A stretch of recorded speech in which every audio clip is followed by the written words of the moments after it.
আসসালামু আলাইকুম। আমি আজকে আপনাদের সাথে এই মোরগ পোলাও রেসিপিটা শেয়ার করব।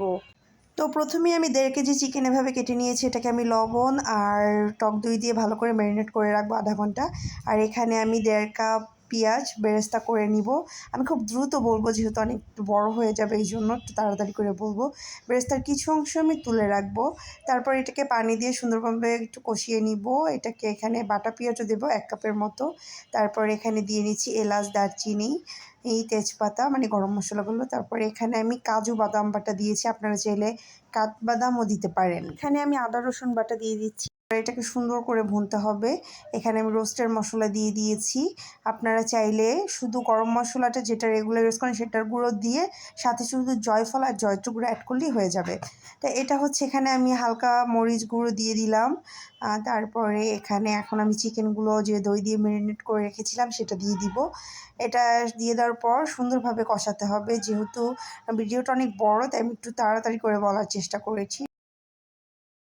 তো এটা হচ্ছে সুন্দর করে কষাতে হবে। এটা ধীরে ধীরে কষাবেন, আস্তে আস্তে নাড়বেন, না হলে আবার মাংস খুলে খুলে আসবে। তো এরকম এই যে এটা চিকেন থেকে কিছুটা পানি ছেড়ে দিয়েছে। তো এটা ভালোভাবে কষাতে হবে। এই যে আমি এখানে আপনার চিনি অ্যাড করতে হবে। আমি দুধের সাথে দুধ জাল দেওয়ার সময় চিনি মিক্স করে নিয়েছি। এই যে দুধেই সেদ্ধ হয়ে যাবে। এখানে 1 কাপের মতো দুধ আছে। তো এখানে আমি কয়েকটা কাঁচামরিচ দিয়ে দিলাম ফ্লেভারের জন্য। তারপরে এটাকে ঢেকে আমি এখন কিছুক্ষণ রান্না করব। এটা প্রায় সেদ্ধ হয়ে এসেছে। এখন আমি এখানে একটু টমেটো কেচাপ দিয়ে দিব। টমেটো কেচাপটা দেওয়ার পরে আর যখন তেলটা হালকা ছেড়ে দিবে তখন আমি এখানে পেঁয়াজ বেরেস্তা দিয়ে আরও কিছুক্ষণ সময় ঝোলটা শুকিয়ে নিব। তারপরে আমি ঝোল থেকে রোস্টের পিসগুলো মানে চিকেনের পিসগুলো আলাদা করে নামিয়ে নিব।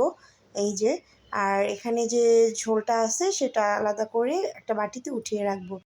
আপনারা চাইলে আলাদাভাবে পোলাওর সাথে রোস্ট খেতে পারেন। তো এখন আমি রেগুলার যেভাবে পোলাও রান্না করি সেভাবে পোলাও রান্না করছি।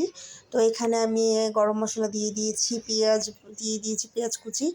তো এখন আমি আদা দিয়ে দিব। তো এখানে ভালো করে চালটাকে এখন আমি ভেজে তারপরে যতটা চাল বেশি ভাজবেন তত বেশি ঝরঝরে হবে পোলাও। তো এরকম করার পর এখানে আমি 1 কেজি চাল নিয়েছিলাম, তো 2 কেজি পানি দিয়ে দিলাম, গরম পানি অবশ্যই। তারপরে এখানে এই যে পাতাটা দেখতে পাচ্ছেন এটার নাম হচ্ছে পোলাও পাতা। এখানে টিপস হচ্ছে আপনারা যদি ভাতের চাল দিয়েও খিচুড়ি টিচুড়ি খান তো এই পোলাও পাতা দিলে পোলাওর মতো ফ্লেভার আসবে। এখানে পোলাও পাতাটা দিয়েছি আরও স্ট্রং করার জন্য। আর এটা আপনি তেজপাতা মানে মতো শুকিয়েও ফ্রিজে অনেকদিন সংরক্ষণ করে দিতে পারবেন। তো এখানে দেখুন আমি অর্ধেকটা পোলাও আরেকটা বলে উঠিয়ে নিচ্ছি। কারণ এখানে আমি এই যে এখন রোস্টের পিসগুলো ঝোল এগুলো এখানে সুন্দর করে দিয়ে দিব। তো এই যে এখানে আমি ঝোল দিয়ে দিচ্ছি। তো সেপারেট করে যে ঝোলটা রেখেছিলাম তো এখানে একটু ঝোলটা মেখে নিচ্ছি, পোলাওয়ের সাথে মিক্স করে নিচ্ছি। তো এটা হচ্ছে এখন আমি এখানে কেওড়া জল দিয়ে দিচ্ছি।